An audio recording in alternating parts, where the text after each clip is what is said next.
Hello, beautiful people. I'm here to talk about everything that's on the minds of the current gamer. Since this is the decade of the remake era, and there doesn't seem to be slowing any of it down, the fan nostalgia feels outweigh the amount of money in our wallets. While we yearn to play these older games when we have the time within our back catalog that we need catching up on, developers are like, hold my drink. Here's that new game you love with new bells and whistles to make it better and add to your already crowded inventory of gaming fun. I'm Walter Twomey, and here is a list of top 3 games that need remakes. Legacy of Kain, Soul Reaver. The Legacy of Kain Soul Reaver originally released in 1999 for the PlayStation and later for the Dreamcast in 2000. It was an ambitious sequel to Blood Omen Legacy of Kain. This game featured a variety of characters that all held weight to the advancing plot in the gothic city of Nosgoth.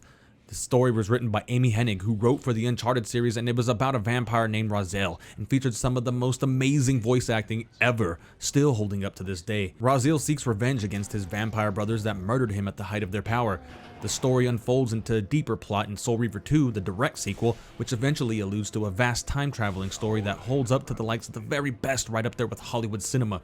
Soul Reaver was a Metroidvania open world with graphics that at the time were up there with the best.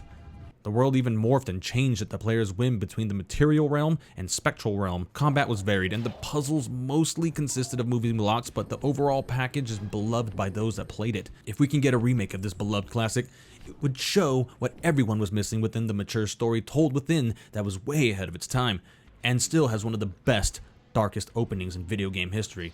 You have my word. We all. However, his contempt for humanity drove him to create me. Final Fantasy X. Final Fantasy X had so many elements going for it when it released by none other than Square back in the day. It had the first 3-dimensional setting. It was the first to be fully voice acted. It also featured a new leveling system called the Sphere Grid. Also, it was the first game in the series to have a direct sequel in Final Fantasy X2. Fighting was a play on the tried and true gentlemanly version of turn-based combat. All this, of course, sets the title up as being included on the fake mythical list of best video games of all time.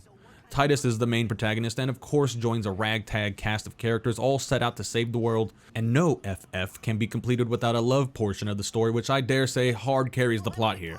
But one thing we all know about Final Fantasy games, although there's love, love never wins.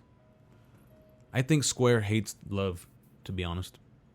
I feel that a remake is possibly already in the works because of how beloved the title is, that it would only make sense as the success of Final Fantasy VII Remake is sure to also dictate more remakes of the beloved catalog of games, with this possibly being the next.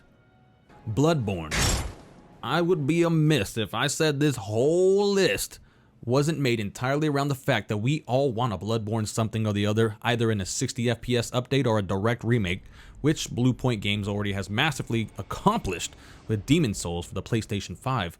One Colin Moriarty, who also predicted the remake of Demon's Souls, tweeted that he had a contact within Bluepoint that confirmed a possible Bloodborne title was in the works.